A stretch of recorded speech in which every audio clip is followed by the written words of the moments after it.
जय श्री कृष्णा, जय श्री राम, जय गौ माता, जय राधे श्याम। आप देख रहे हैं तुलसी तपोवन यूट्यूब चैनल। उस चैनल और इस वीडियो में हम चर्चा कर रहे हैं कि लोग कंफ्यूज हो रहे हैं एकादशी को लेकर के। मैं बता देता हूं 30 तारीख को 11 का व्रत क्यों नहीं कर सकते। ग्रंथ मेरे सामने रखा हुआ और उसमें लिखा है कि जो एकादशी 10वीं भेदी होती है, ऐसी एकादशी का पुण्य दैत्य लोग ले जाते हैं, उनकी ताकत इससे बढ़ती है। इसलिए बिल्कुल भी 10वीं भेदी एकादशी का व्रत नहीं करना चाहिए। स्पष्ट इसमें वर्णन किया गया है, स्पष्ट इसमें कहा गया है। इसलिए 10वीं भेदी एकादशी को वर्जित बताया गया है।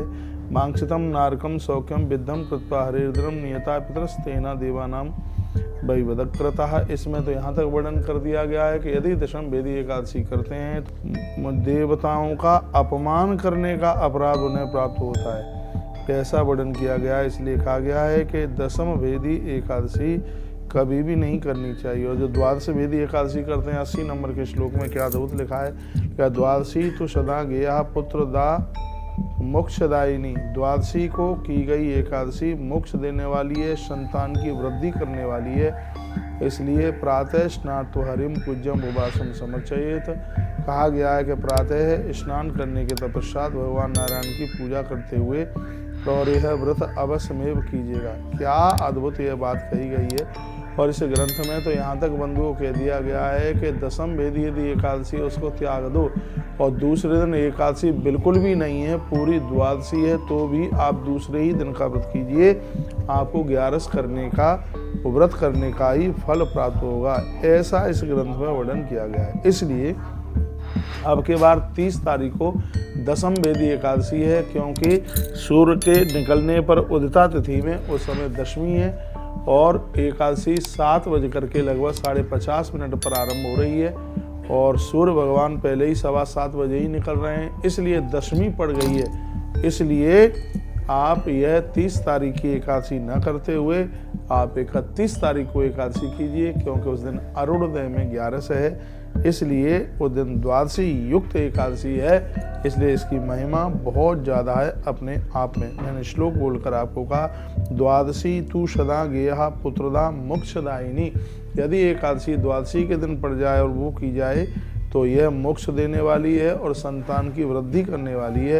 इसलिए प्रातः स्नान हरिम पूजन उपवासम समर्चयेत। प्रातः स्नान करने के तत्पश्चात भगवान नारायण का वंदन पूजन कीजिए, घी के दिए जलाइए और एकादशी की कथा सुनिए। एकादशी के दिन एकादशी की कथा सुनने से कहते हैं कि हजारों गौ माता का गौदान करने का फल प्राप्त होता है। और इसके 61 नंबर के श्लोक में एक बात और कही है, जो एकादशी के दिन भोजन करते हैं उसे पशु से भी गिरा समझ लेना चाहिए।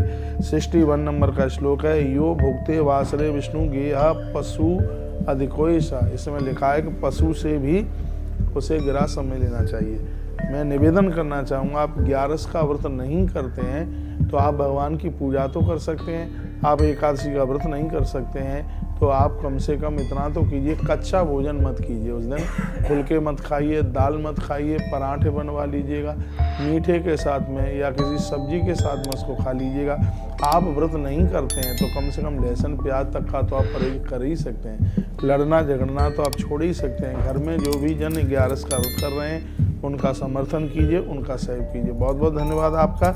आपने वीडियो को पूरा सुना और मैंने एक साथ समेत बात आपके बीच में कही है। अब अगली वीडियो आप सुनेंगे एकादशी पुत्रदा एकादशी व्रत कथा और पारण के टाइमिंग्स। अब के बाद पारण बहुत कठिन है, इसलिए इस वीडियो को जरूर पूरा का पूरा सुनिए। अपना ध्यान रखिए। अगली वीडियो में मैं फिर आपको मिलता हूँ इन्हीं शब्दों के साथ। हर हर महादेव, घर घर महादेव।